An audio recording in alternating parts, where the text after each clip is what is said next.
ഇന്ന് ഇന്ത്യയുടെ പാർലമെന്റിന്റെ ബജറ്റ് സമ്മേളനം ആരംഭിച്ചിരിക്കുക. ഡൽഹിയിൽ നമുക്ക് കാണാൻ കഴിയുന്നത്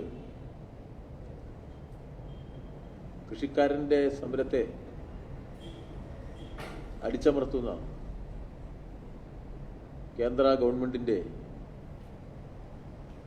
ഫാസിസ്റ്റ് നിലപാടാണ്. രാജ്യചരിത്രത്തിലെ അപകടകരമായ പ്രത്യാഘാതങ്ങൾ ഉണ്ടാക്കുന്ന നിയമങ്ങളാണ് കേന്ദ്ര ഗവൺമെന്റ് കഴിഞ്ഞ പാർലമെന്റ് സമ്മേളനത്തിൽ പാസാക്കിയത്. രാജ്യത്തിന്റെ ഭക്ഷ്യ സുരക്ഷ, പൊതുവിതരണ സമ്പ്രദായം, കാർഷിക മേഖലയിലെ നിക്ഷേപങ്ങൾക്ക് ലഭിച്ചുകൊണ്ടിരിക്കുന്ന സബ്സിഡി ആനുകൂല്യങ്ങൾ,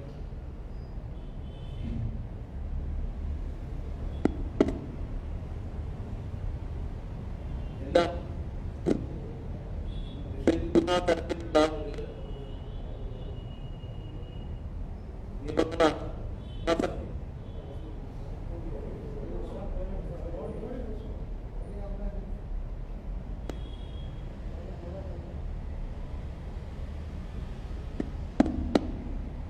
സാമ്പത്തികമായിട്ടും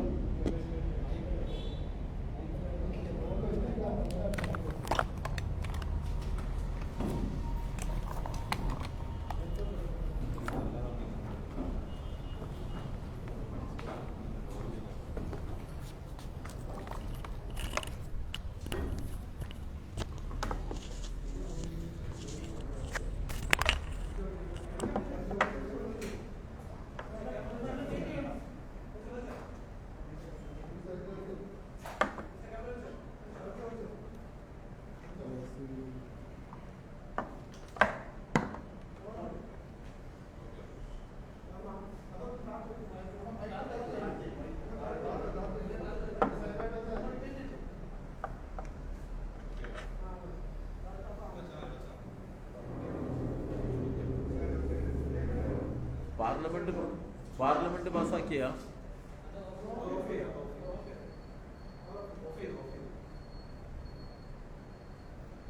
ജനവിരുദ്ധ നയങ്ങൾക്കെതിരായിട്ട് കർഷകർ നടത്തിവരുന്ന വലിയ പോരാട്ടങ്ങൾ നമ്മുടെ റിപ്പബ്ലിക് ദിനത്തിൽ ശക്തമായ പ്രതിഷേധമായിട്ട് മാറി. സാധാരണഗതിയിൽ കൃഷിക്കാർ ഉയർത്തിയ വിഷയങ്ങളുടെ ന്യായമായ ഭാഗം അംഗീകരിച്ച്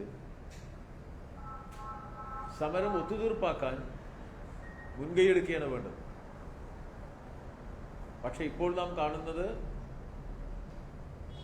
ആദ്യം അവിടെ വൈദ്യുതിയും വെള്ളവും വിച്ഛേദിച്ചു. ഏറ്റവും ജനാധിപത്യ വിരുദ്ധമായ നടപടിയാണ്. വെളിച്ചവും ശുദ്ധജലവും നിഷേധിക്കാൻ പാടില്ലായിരുന്നു. തുടർന്ന് പോലീസിനെയും അർദ്ധ സൈനിക വിഭാഗങ്ങളെയും ഉപയോഗിച്ച് സമരക്കാരെ ഭീകരമായി മർദ്ദിച്ച് ഒതുക്കുന്നത് നമ്മളിപ്പോൾ കണ്ടുകൊണ്ടിരിക്കുകയാണ്.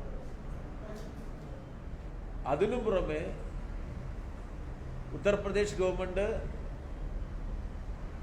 പിന്തുണ നൽകിയ സാമൂഹ്യ വിരുദ്ധർ, RSSകാരുൾപ്പെടെ മുഖം മൂടിയിട്ട് വന്ന് സമരത്തിൽ പങ്കെടുക്കുന്നവരെ ആക്രമിക്കുന്ന ദൃശ്യങ്ങളും വന്നുകൊണ്ടിരിക്കുകയാണ്. ഇന്ത്യയുടെ ജനാധിപത്യ പൈതൃകത്തിന് വലിയ കളങ്കമേറ്റ ദിവസമാണിത്. രാഷ്ട്രപതി ഭാരതമെന്ന് കേട്ടാൽ അഭിമാനപൂരിതമാകണം അന്തരംഗം എന്ന ദേശീയ പ്രസ്ഥാനത്തിൽ ഏറ്റവും മികവാർന്ന ദേശാഭിമാന കവിതകൾ എഴുതിയ നമ്മുടെ പ്രിയപ്പെട്ട വള്ളത്തോളിൻ്റെ വരികൾ പാർലമെന്റിൽ വായിച്ചതിന് ശേഷം നമുക്കൊട്ടും അഭിമാനം തോന്നാത്ത തരത്തിൽ ഈ കർഷക സമരത്തെ ഭീകരമായി അടിച്ചമർത്തുന്നു എന്നത് ഈ നാടിന് ഏറ്റവും അപമാനമുണ്ടാക്കിയ കാര്യമാണ്. ഹിന്ദുത്വ തീവ്രശക്തികൾ നമ്മുടെ നാടിനെ എത്രത്തോളം അപകടത്തിലാക്കുമെന്നും അവർ പൂർണ്ണമായും നമ്മുടെ ജനാധിപത്യ മൂല്യങ്ങളെ അംഗീകരിക്കുന്നില്ലെന്നും വ്യക്തമാവുന്ന സംഭവങ്ങളാണ് ഇപ്പോൾ ഡൽഹിയിൽ നടന്നുകൊണ്ടിരിക്കുന്നത്. നാട്ടിൽ ജനങ്ങളുടെ ജീവിതത്തെ വലിയ തോതിൽ പ്രയാസകരമാക്കുന്ന നയങ്ങൾ നിർബാധം തുടരുകയാണ്. പെട്രോളിയം ഉൽപ്പന്നങ്ങളുടെ വില ലോകത്തിന് ഏറ്റവും വലുത് ഇപ്പോൾ ഇന്ത്യയിലാണ്. ഏറ്റവും കൂടുതൽ പണം നാം കൊടുക്കുകയാണ്. അത്തരം വിഷയങ്ങളിൽ ജനങ്ങൾക്ക് ഈ ഭരണത്തോടുള്ള കടുത്ത എതിർപ്പുണ്ട്. ദശലക്ഷക്കണക്കിന് മനുഷ്യരുടെ തൊഴിൽ നഷ്ടപ്പെട്ടു കഴിഞ്ഞു. അവർക്ക് യാതൊരു സാമൂഹ്യ സുരക്ഷയും ലഭിക്കുന്നില്ല. തീവ്ര വർഗീയതക്കപ്പുറത്ത് ജനങ്ങൾക്ക് അനുകൂലമായ ഒന്നും നൽകാൻ കഴിയാത്ത ഒരു വിഭാഗമാണ് BJP എന്നിപ്പോൾ കൂടുതൽ ബോധ്യപ്പെട്ടു. BJPയുടെ ഈ തെറ്റായ നിലപാടുകൾക്കെതിരായ ശക്തമായ ബഹുജന പ്രക്ഷോഭങ്ങൾ രാജ്യവ്യാപകമായി വളർന്നു വരും എന്നത് നിസ്തർക്കമാണ്. കേരളത്തിലെ ഇടതുപക്ഷം, വിശേഷിച്ച് CPIM ഈ നയങ്ങൾക്കെതിരായ പ്രവർത്തനങ്ങളുടെ ഏറ്റവും മുന്നിൽ അണിനിരന്നുകൊണ്ട് ബഹുജനങ്ങളെ ഈ നിലപാടിന് എതിരായിട്ട് അണിനിരത്താനാണ് തീരുമാനിച്ചിട്ടുള്ളത്. ഫെബ്രുവരി മാസം 6-ന് ഇപ്പോൾ LDF കേന്ദ്ര ഗവൺമെന്റ് നിലപാടുകൾക്കെതിരായി സായാഹ്ന പ്രതിഷേധ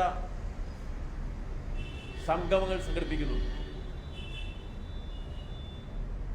ആ പ്രതിഷേധ സമര പരിപാടിക്ക്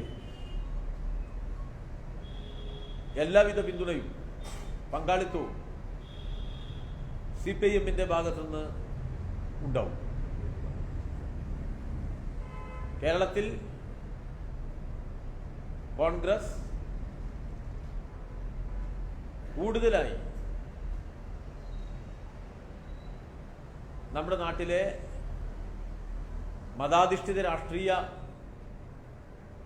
ചേരിയുമായി കൂട്ടുകെട്ടിൽ ഏർപ്പെട്ടുകൊണ്ടിരിക്കുകയാണ്. തദ്ദേശ സ്വയംഭരണ സ്ഥാപനങ്ങളിലേക്കുള്ള തെരഞ്ഞെടുപ്പിൽ കോൺഗ്രസ്, ജമാഅത്തെ ഇസ്ലാമിയും വെൽഫെയർ പാർട്ടിയുമായും രാഷ്ട്രീയ സഖ്യത്തിൽ ഏർപ്പെടുകയുണ്ടായി. അതവര് തുടരും എന്നാണ് നമുക്ക് മനസ്സിലാക്കാൻ സാധിക്കുന്നത്. ജമാഅത്തെ ഇസ്ലാമി നമ്മുടെ നാട്ടിലെ മുസ്ലിം ജനവിഭാഗത്തെ മതാധിഷ്ഠിത രാഷ്ട്രീയ ചേരിയിൽ അണിനിരത്തുക എന്ന നിലയിൽ പ്രവർത്തിക്കുന്ന ഒരു പ്രസ്ഥാനമാണ്. ആ പ്രവർത്തനം വിപുലപ്പെടുത്താനാണ് വെൽഫെയർ പാർട്ടിയെ അവർ ഉപയോഗപ്പെടുത്തുന്നത്. കഴിഞ്ഞ തദ്ദേശ സ്വയംഭരണ സ്ഥാപനങ്ങളിലേക്കുള്ള തെരഞ്ഞെടുപ്പിൽ ഇത്തരമൊരു മുന്നണി കോൺഗ്രസ് രൂപീകരിച്ചത് കണ്ടുപിടിക്കപ്പെട്ടു. ആ മുന്നണിയെ ജനങ്ങൾ നിരാകരിച്ചു. ഇപ്പോഴും കോൺഗ്രസ് ആ ജമാഅത്തെ ഇസ്ലാമി ബന്ധം തുടരുകയാണ്. നിരവധി പഞ്ചായത്തുകളിൽ ജമാഅത്തെ ഇസ്ലാമി പിന്തുണയിൽ കോൺഗ്രസുകാർ പ്രസിഡന്റ് സ്ഥാനത്തിരിക്കുകയാണ്.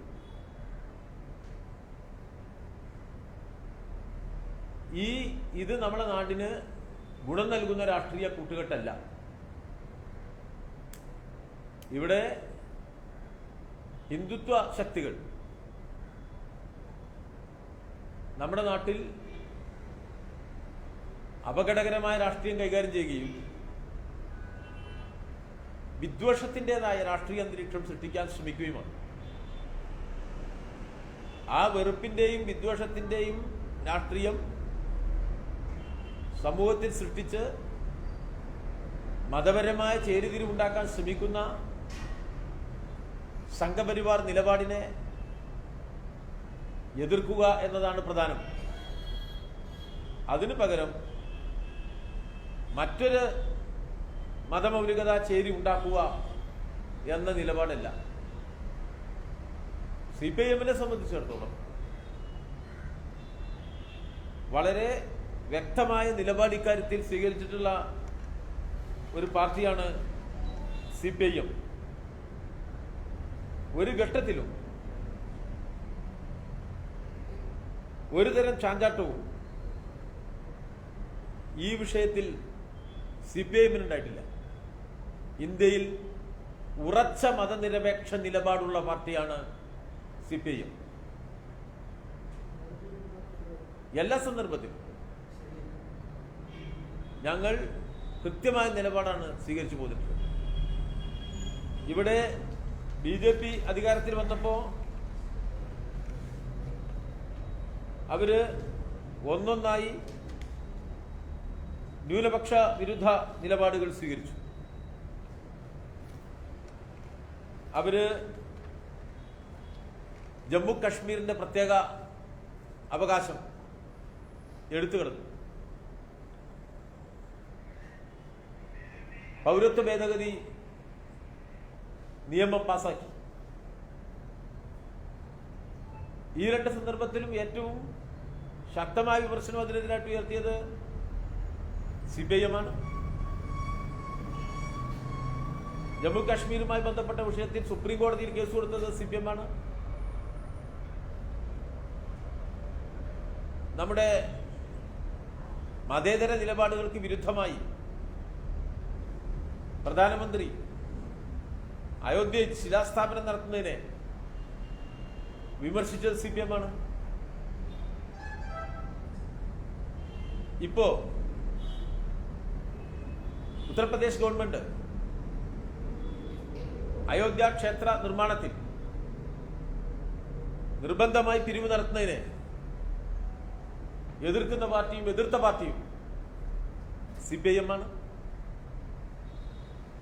BJP-യുടെ വർഗീയ നിലപാടുകൾക്കെതിരെ ഉറച്ച നിലപാടുമായി, ചാഞ്ചാട്ടമില്ലാത്ത നിലപാടുകളുമായി CPM ഏറ്റവും മുന്നിലാണ് നിൽക്കുന്നത്. കേരളത്തിലെ ഇടതുപക്ഷ ജനാധിപത്യ മുന്നണി ഗവൺമെന്റ് മുഖ്യമന്ത്രി സഖാവ് പിണറായി വിജയന്റെ നേതൃത്വത്തിൽ പൗരത്വ ഭേദഗതി നിയമത്തിനെതിരായി എല്ലാ വിഭാഗത്തെയും ഒരുമിപ്പിക്കാനാണ് പരിശ്രമിച്ചത്. അതാണ് CPM-ന്റെ നിലപാട്. ആ CPM-നെയാണ് ജമാഅത്തെ ഇസ്ലാമി എതിർക്കുന്നത്. BJP-ക്കെതിരായി ഏറ്റവും ശക്തമായ നിലപാട് സ്വീകരിക്കുന്ന CPM-നെയാണ് വർഗീയവാദികൾ എന്ന് വിളിക്കുന്നത്. ഇവിടെ അയോധ്യ ക്ഷേത്ര നിർമ്മാണത്തിന് വെള്ളി കൊണ്ടുള്ള ഇഷ്ടിക കൊടുത്തയച്ചത് കോൺഗ്രസിന്റെ മധ്യപ്രദേശ് മുഖ്യമന്ത്രിയായിരുന്ന കമൽനാഥാണ്. വെള്ളികൊണ്ടുള്ള ഇഷ്ടികയാണ് കൊടുത്തയച്ചത്. അതാണ് കോൺഗ്രസ് നിലപാട്. തൊട്ടടുത്ത പോണ്ടിച്ചേരി അടുത്ത ദിവസങ്ങളിലാണ് കോൺഗ്രസ് മന്ത്രിമാർ കൂട്ടത്തോടെ BJP-യിൽ ചേർന്നത്.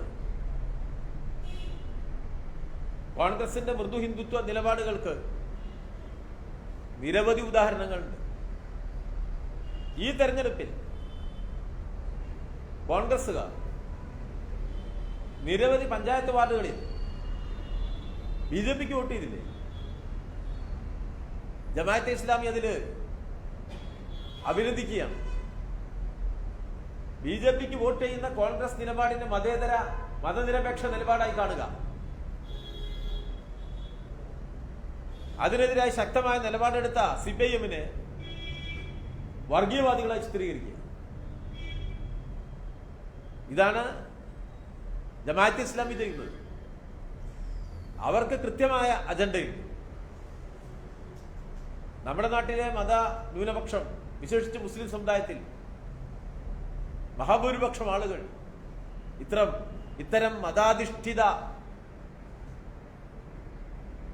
നിലപാടുകളെ അംഗീകരിക്കുന്നില്ല. ജമാഅത്തെ ഇസ്ലാമി മുസ്ലിങ്ങളിൽ ഏറ്റവും കൂടുതൽ സ്വീകാര്യതയുള്ള രാഷ്ട്രീയ വിഭാഗമല്ല. മുസ്ലിം വിഭാഗത്തിൽ പ്രവർത്തിക്കുന്ന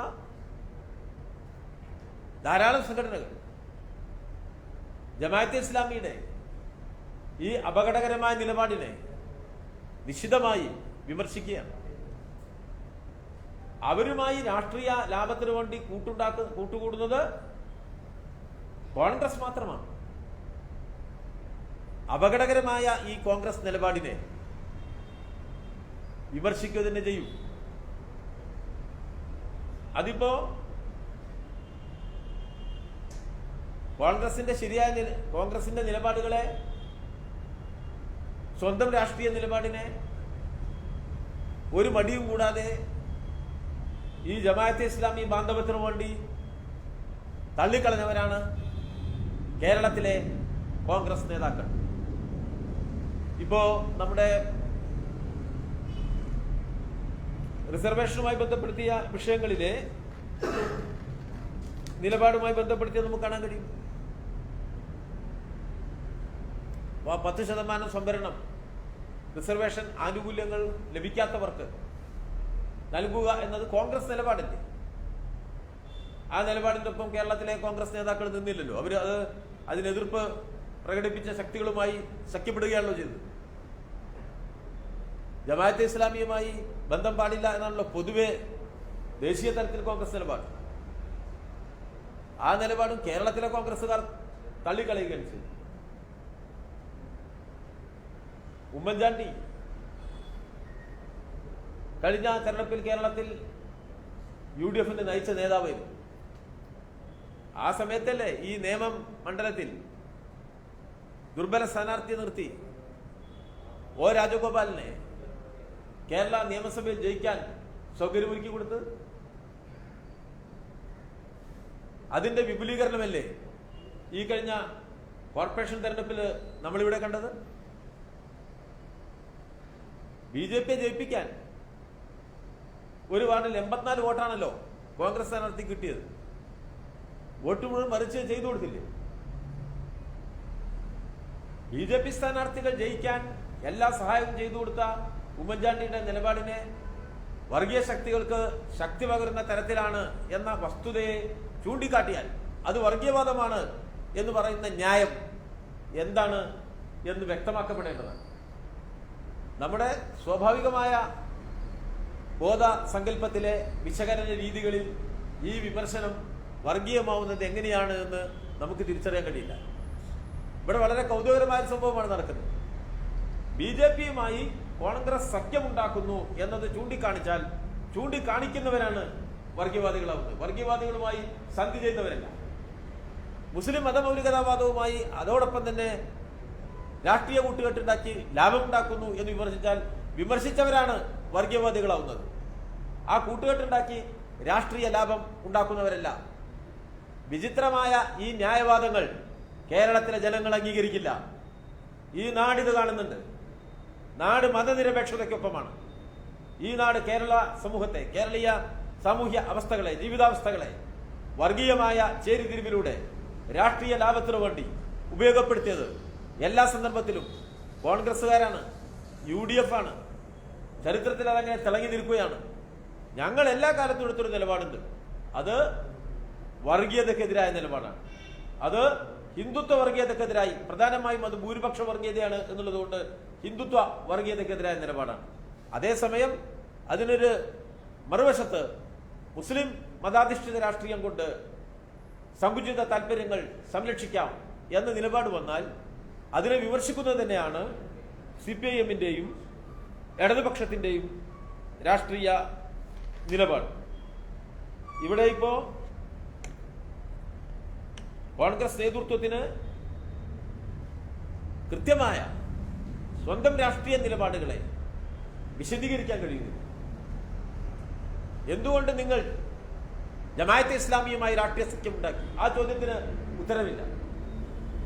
എന്തുകൊണ്ട് നിങ്ങൾ നിങ്ങളുടെ വോട്ട് കൂട്ടത്തോടെ BJP-ക്ക് കൊടുത്തു? അതിന് ഉത്തരമില്ല. കേരളീയ സമൂഹം ഇതിന്റെ ഉത്തരമാണ് പ്രതീക്ഷിക്കുന്നത്. ആ ചോദ്യം ചോദിച്ചാൽ അതിനു പകരം ചോദിച്ചവരെ നോക്കി നിങ്ങൾ വർഗീയവാദികളാണ് എന്ന മറുപടിയല്ല, വ്യക്തമാക്കപ്പെടേണ്ടത് ഇതാണ്. നിങ്ങൾ ഈ രാഷ്ട്രീയ സഖ്യം ഉണ്ടാക്കിയത് എന്തിനാണ്? ഈ രാഷ്ട്രീയ സഖ്യം നിങ്ങൾ തുടരുമോ? അത് വ്യക്തമാക്കേണ്ടതുണ്ട്, അതറിയേണ്ടതുണ്ട്. ഈ ചോദ്യം ചോദിക്കുന്നത് അനുഭവത്തിന്റെ പശ്ചാത്തലത്തിലാണ്. നമ്മുടെ കേരളത്തിലെ ജനങ്ങൾ ഇത് കണ്ടിരിക്കുകയാണ്. തദ്ദേശ സ്വയംഭരണ തെരഞ്ഞെടുപ്പിൽ കേരളത്തിലെ ജനങ്ങൾ ഈ മുന്നണിയെ കയ്യോടെ പിടിച്ചു. ഇവരുടെ ഗൂഢാലോചന കയ്യോടെ പിടിച്ചു ജനം. ഇങ്ങനെയാണ് കേരളത്തിൽ നടക്കുന്നത് എന്നൊരു തിരിച്ചറിവ് കേരളീയ സമൂഹത്തിനുണ്ടായി. അതുകൊണ്ടാണ് അവർ ഇടതുപക്ഷത്തെ കാത്തുരക്ഷിച്ചത്. അതുകൊണ്ട് കൂടുതൽ വർഗീയവൽക്കരിക്കുക എന്ന ദിശയിലേക്ക് കാര്യങ്ങളെ നീക്കാൻ ഇവർ ശ്രമിക്കുന്നു. അതിൽ കോൺഗ്രസും പങ്കുചേരാൻ ശ്രമിക്കുന്നു. ഇത് അപകടകരമായ ഒരു രാഷ്ട്രീയ കളിയാണ്. സ്വാഭാവികമായും നാടിന്റെ നന്മയുടെ മറുപക്ഷത്താണ് ഇപ്പൊ ഇവർ സ്വീകരിച്ചിരിക്കുന്ന ഈ നിലപാട്. അതുകൊണ്ട് തന്നെ ഇതിനെ തുറന്നു കാട്ടിക്കൊണ്ട് കേന്ദ്ര ഗവൺമെന്റിന്റെ നയങ്ങൾ, അതിന്റെ തകരാറുകൾ അത് തുറന്നു കാണിക്കുക, അതാണ് ഞങ്ങളുടെ സമീപനം. കേരളത്തിൽ വലിയ വികസന പ്രവർത്തനങ്ങൾ നടക്കുക. കേരള ചരിത്രത്തിലില്ലാത്ത വികസന മുന്നേറ്റമാണ്. ഇന്നലെ ആലപ്പുഴ ബൈപ്പാസിന്റെ ഉദ്ഘാടനം നടന്നു. ദശാബ്ദങ്ങളുടെ കാത്തിരിപ്പിന് ശേഷം നിശ്ചയദാർഢ്യം വിജയിച്ചു എന്നുള്ളത് വ്യക്തമാക്കപ്പെട്ടു. ഒരാഴ്ച മുമ്പാണ് മേൽപ്പാലങ്ങൾ എറണാകുളം നഗരത്തിൽ ഉദ്ഘാടനം ചെയ്യപ്പെട്ടത്. ഇപ്പോൾ അതിലെ യാത്ര ചെയ്തു വരുന്ന ഏതൊരാൾക്കും മണിക്കൂറുകളുടെ ലാഭമാണ്. ട്രാഫിക് ജാമിൽ കെട്ടിക്കിടക്കേണ്ട കാര്യമില്ല. വലിയ വികസന മുന്നേറ്റമുണ്ടായി. മികച്ച വാർഷിക ബജറ്റ് കേരളത്തിൽ അവതരിപ്പിക്കപ്പെട്ടു. ഞങ്ങൾ നടത്താൻ പോകുന്ന പരിശ്രമം ആ വാർഷിക ബജറ്റിൽ പ്രഖ്യാപിച്ച കാര്യങ്ങളുടെ ഗുണാംശങ്ങൾ എത്രയും പെട്ടെന്ന് കേരളത്തിലെ തൊഴിൽരഹിതരായ ചെറുപ്പക്കാർക്ക്, സ്വയം തൊഴിൽ കണ്ടെത്താൻ ശ്രമിക്കുന്നവർക്ക്, കാർഷിക മേഖലയിൽ മുന്നേറാൻ ആഗ്രഹിക്കുന്നവർക്ക്, സ്വയം തൊഴിലുകൾ കണ്ടെത്താൻ ശ്രമിക്കുന്നവർക്ക് എല്ലാം സഹായകരമായി പ്രയോഗത്തിൽ കൊണ്ടുവരുന്നതിന് വേണ്ടിയാണ്. ആ നിലയിൽ ബജറ്റ് നിർദ്ദേശങ്ങൾ വേഗത്തിൽ നടപ്പിലാക്കാൻ ആവശ്യമായ മുൻകൈ ഗവൺമെന്റിന്റെ ഭാഗത്തുനിന്ന് ഉണ്ടാവണം എന്നാണ് CPIM നിർദ്ദേശിക്കുന്നത്.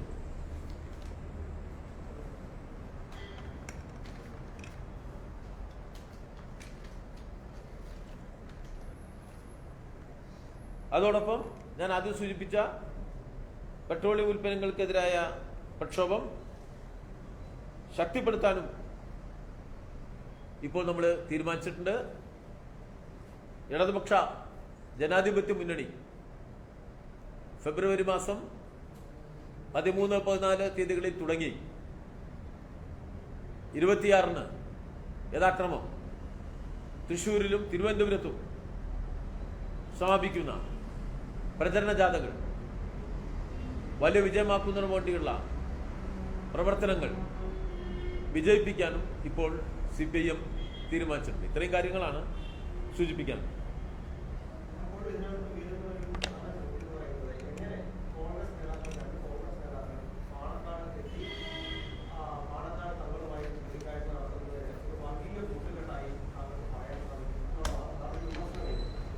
അങ്ങനെ പറഞ്ഞോ? നിങ്ങളുടെ ചോദ്യം മാത്രമേ ഉള്ളൂ, അങ്ങനെ ഞാൻ പറഞ്ഞിട്ടില്ല.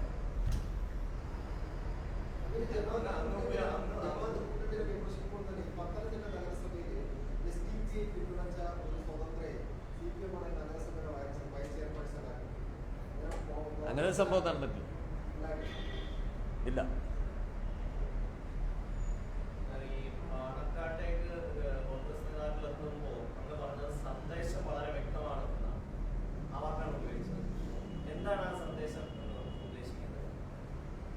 അതാണ് വ്യക്തമാക്കേണ്ടത്. അവര് ഈ മത മൗലികതവാദ ശക്തികളുമായി കോൺഗ്രസ്, വിശേഷിച്ച് വെൽഫെയർ പാർട്ടിയുമായിട്ടൊക്കെ ഉണ്ടാക്കിയ സഖ്യം കൂടുതൽ വിപുലപ്പെടുത്തുമോ എന്ന് ന്യായമായ സംശയമാണല്ലോ. അത് ന്യായമായ സംശയം. ഇവർ ഒരുമിച്ചുണ്ടാക്കിയത്. അതൊക്കെ CPM വ്യക്തമാക്കിയിട്ടുണ്ട്. ലീഗിനോടുള്ള CPM നിലപാട് CPM വ്യക്തമാക്കിയിട്ടുണ്ട്. അത് അറിയാത്ത മാധ്യമ പ്രവർത്തകർ സാധാരണ ഉണ്ടാവാൻ സാധ്യതയില്ല. ജമാഅത്തെ ഇസ്ലാമിയുമായിട്ട് സഖ്യം വിപുലപ്പെടുത്തണമെങ്കിൽ പാണക്കാട് പോകേണ്ട കാര്യം ജമാഅത്തെ ഇസ്ലാമിന്റെ അമീറിനെ കാണാൻ അവരുടെ ആസ്ഥാനം പോയത് അത് അവരാണ് വ്യക്താക്കേണ്ടത്.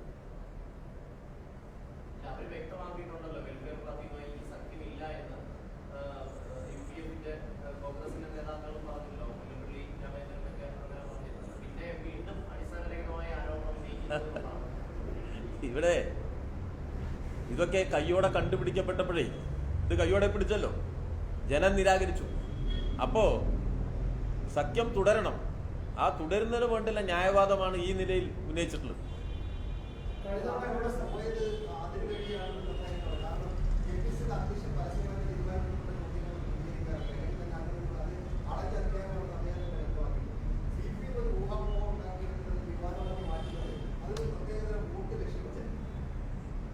CPMന്റെ രാഷ്ട്രീയ നിലപാടുകളാണ്. നിലപാടുണ്ട് ഞങ്ങൾക്ക് ഇത്തരം എല്ലാ കാര്യങ്ങളും. വർഗീയതയുമായി ബന്ധപ്പെട്ട് CPIMന്റേത് വ്യക്തമായ നിലപാടാണ്. ഇവര് അവരുടെ നിലപാട് വ്യക്തമാക്കണം എന്നാണ് നമ്മൾ പറയുന്നത്.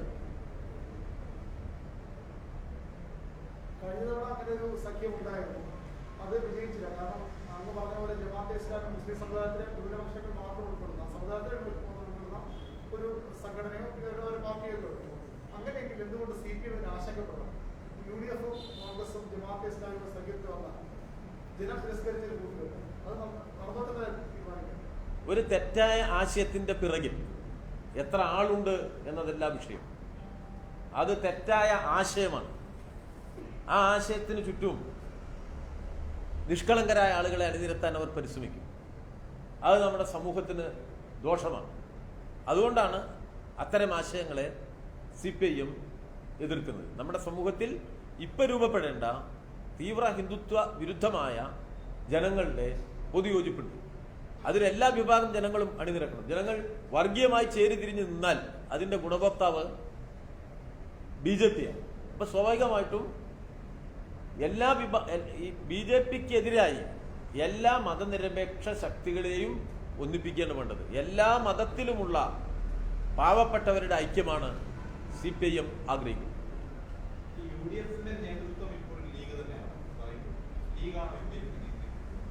ആ ചോദ്യത്തിന്റെ ഉത്തരം തന്നെയാണ് ഞങ്ങൾ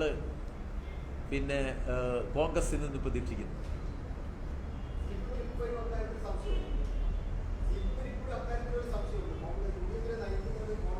പറയട്ടെ, അവര് വ്യക്തമാക്കട്ടെ.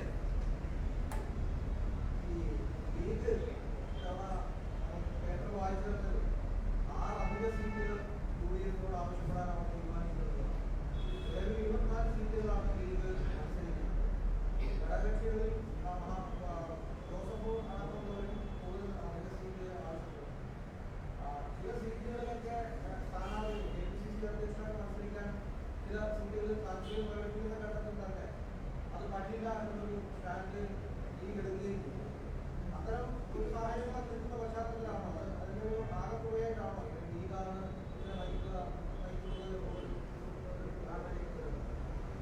അല്ല, നമ്മൾ കേരളത്തിൻ്റെ രാഷ്ട്രീയ ഘടനയിൽ കണ്ട ചില അനുഭവങ്ങളുടെ പശ്ചാത്തലത്തിലാണ് അഭിപ്രായങ്ങൾ പറയുന്നത്.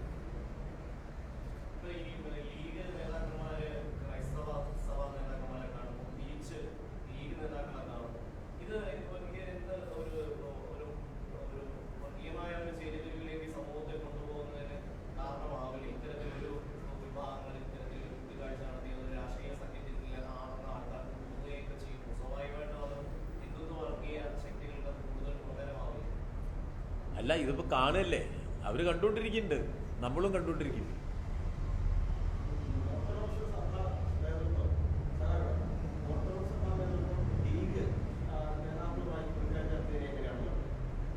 അല്ല, നമ്മളിപ്പോൾ കണ്ടല്ലോ, അത്രേ നമുക്കതിനെക്കുറിച്ച് പറയാൻ പറ്റുള്ളൂ. നമുക്കതിനെക്കുറിച്ച് അറിയില്ല. അവർ കണ്ടു എന്ന കാര്യം ടി വിയിൽ നമ്മൾ കണ്ടു.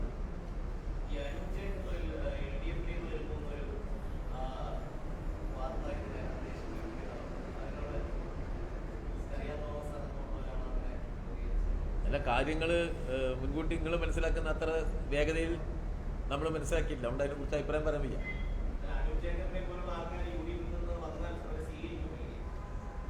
അതിനെ പറഞ്ഞത് വിവരം കിട്ടിയാലല്ലേ നമ്മളതിനെക്കുറിച്ച് പറയുക. നമ്മളിപ്പോൾ നിങ്ങൾ പറയുമ്പോൾ ചില കാര്യങ്ങൾ അറിയാണ്. സ്വാഭാവികമായിട്ടും അന്വേഷണ തൃഷ്ണ നമുക്കുണ്ടാവും. നിങ്ങൾ പറയുമ്പോൾ അതറിയുന്നു എന്നത് നല്ല ഒരു കാര്യം തന്നെ.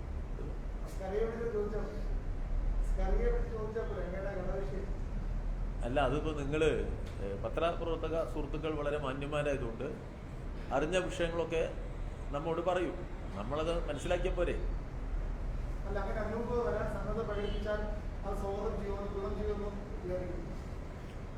അല്ല, ഞാൻ ഇടക്ക് പറയാറുണ്ട്, നമ്മൾ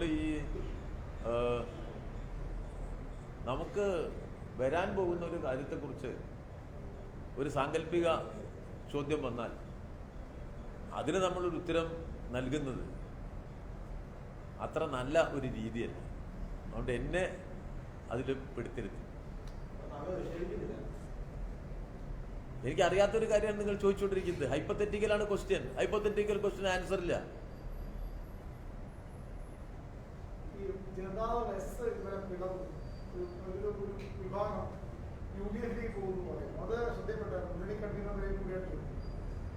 അത് സംബന്ധിച്ച് ജനതാദൾ എസ് നേതൃത്വം കാര്യങ്ങൾ വ്യക്തമാക്കിയിട്ടുണ്ട്. ശ്രീ CK നാണു കാര്യങ്ങൾ വ്യക്തമാക്കിയിട്ടുണ്ട്.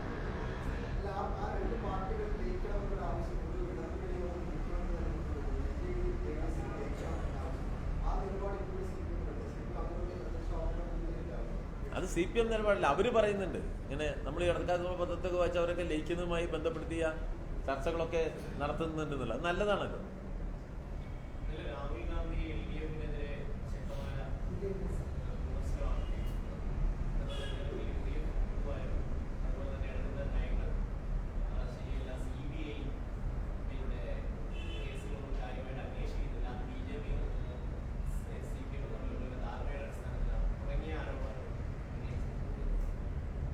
അത് നമ്മൾ രാഹുൽ ഗാന്ധി കേരളത്തിൽ വന്ന സ്ഥിതിക്ക് കേരളത്തിലെ ഇടതുപക്ഷ ജനാധിപത്യ മുന്നണിക്കെതിരായിട്ട് കുറച്ച് കാര്യങ്ങൾ പറഞ്ഞു പോകുന്നു, അത്രേ ഉള്ളൂ.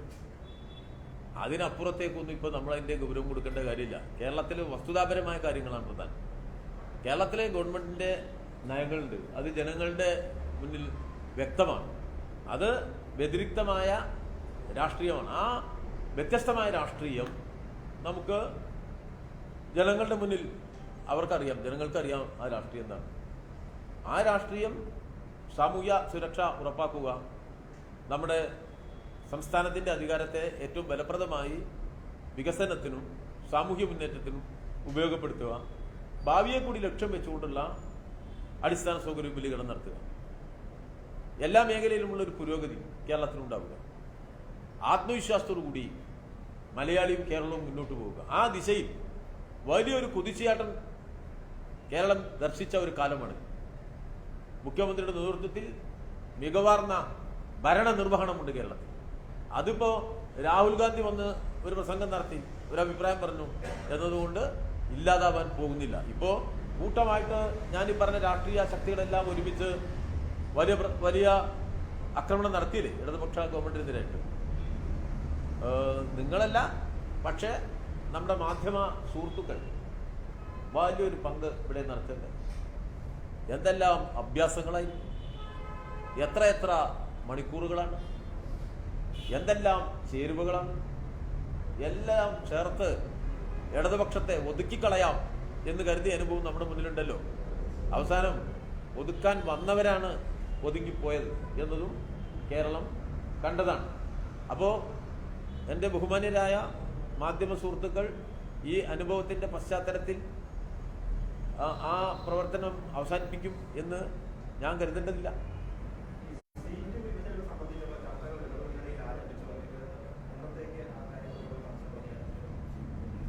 നമുക്ക് തെരഞ്ഞെടുപ്പ് പ്രഖ്യാപിക്കാൻ പോകുന്നല്ലേ ഉള്ളൂ. തെരഞ്ഞെടുപ്പ് പ്രഖ്യാപിക്കുമ്പോഴാണ് ഈ സീറ്റിൻ്റെ ചർച്ച വരിക. സാധാരണഗതി നോമിനേഷൻ തീയതി, അതിൻ്റെ ഡിക്ലറേഷൻ, അങ്ങനെയുള്ള സാങ്കേതികമായ തിരഞ്ഞെടുപ്പിൻ്റെ ഒരു ഒരുക്കം നമ്മുടെ സമൂഹത്തിൽ നടക്കും. സ്വാഭാവികമായും ഇടതുപക്ഷ ജനാധിപത്യ മുന്നണിയിൽ മത്സരിക്കുന്നത് സംബന്ധിച്ചുള്ള ധാരണകൾ ഉണ്ടാക്കും. വളരെ വേഗത്തിൽ തന്നെ മുന്നണി സീറ്റ് വിഭജനം പൂർത്തീകരിക്കും.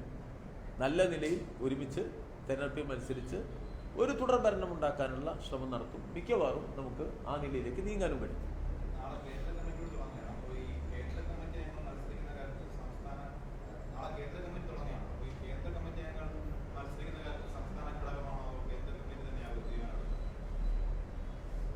അതൊക്കെ വ്യവസ്ഥാപിതമായിട്ട് നമ്മൾ ഒരു രീതി ഉണ്ട് പാർട്ടിയിൽ. അതനുസരിച്ച് നമ്മളങ്ങ് തീരുമാനിക്കും. നാളത്തെ കേന്ദ്ര കമ്മിറ്റി ഇപ്പോൾ ഏതായാലും തെരഞ്ഞെടുപ്പിൻ്റെ സ്ഥാനാർത്ഥി നിർണ്ണയം പോലെയുള്ള കാര്യങ്ങളുടെ ഒരു കമ്മിറ്റിയല്ല. സ്വാഭാവികമായിട്ടും അത് രാഷ്ട്രീയ കാര്യങ്ങളാണ് ചർച്ച ചെയ്യുക. രാഷ്ട്രീയ കാര്യങ്ങൾ ചർച്ച ചെയ്യുമ്പോൾ അതിൻ്റെ അനുബന്ധമായി തീർച്ചയായിട്ടും കേരളത്തിൻ്റെ രാഷ്ട്രീയ സ്ഥിതിഗതികളും ചർച്ച ചെയ്യും. അതിൻ്റെ അടിസ്ഥാനത്തിൽ പിന്നീട് കാര്യങ്ങളിലേക്ക് പോകണം ചെയ്യും.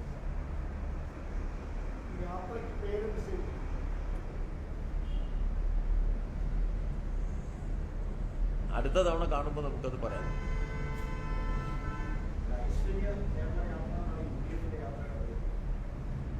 ഞാൻ അതിനെക്കുറിച്ച് ഇപ്പോൾ ഒരു കമന്റ് വന്നാൽ വേണ്ട, പോട്ടെ.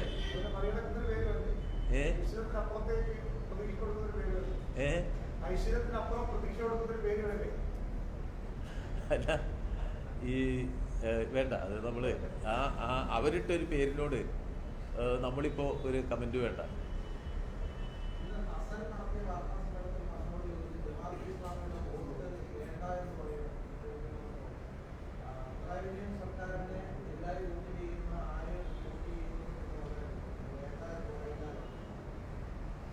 അല്ല, ശ്രീ എം ഹസൻ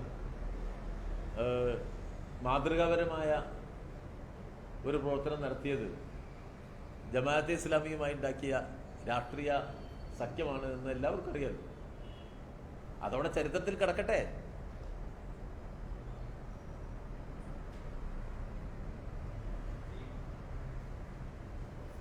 പോരെ?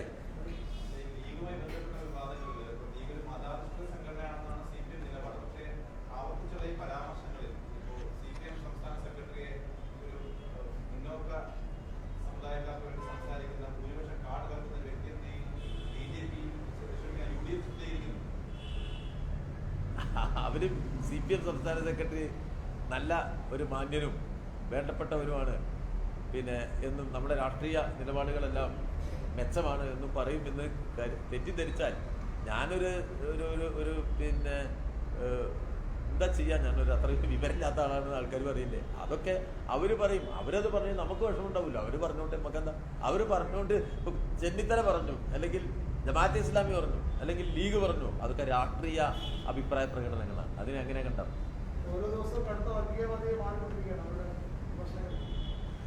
നമ്മളിവിടെ ഉണ്ടല്ലോ, നമ്മളിവിടെ ഉണ്ടാവുകയും ചെയ്യും. അത്രേ ഉള്ളൂ. നമ്മൾ പാർട്ടിയുടെ ഭാഗമായിട്ടാ.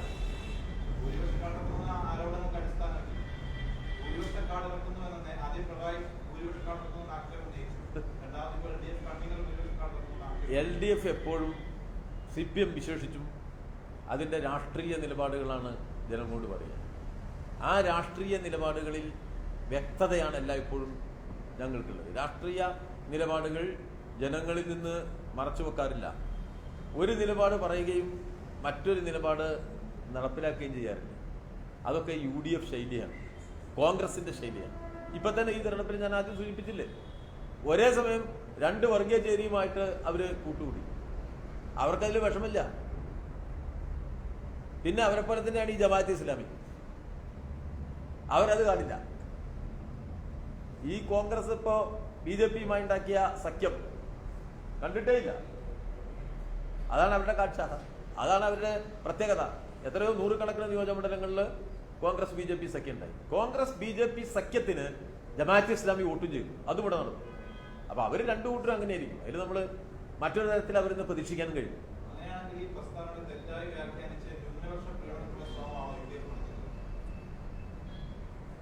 UDFന്റേത് ഒരു നിലവാരമില്ലാത്ത രാഷ്ട്രീയമാണ്, അവസരവാദപരമായ രാഷ്ട്രീയമാണ്. അതിനെ വിമർശിക്കുക എന്നുള്ളതാണ് ഞങ്ങൾ ചെയ്തത്. അതിലെ അപകടകരമായ ഭാഗത്തെയും ഞങ്ങൾ ചൂണ്ടിക്കാണിക്കുകയുണ്ടായി. ആ ചൂണ്ടിക്കാട്ടിയ വിമർശനത്തിന് ഇതുവരെ വ്യക്തമായ മറുപടി കോൺഗ്രസിന്റെ ഭാഗത്തുണ്ടായി.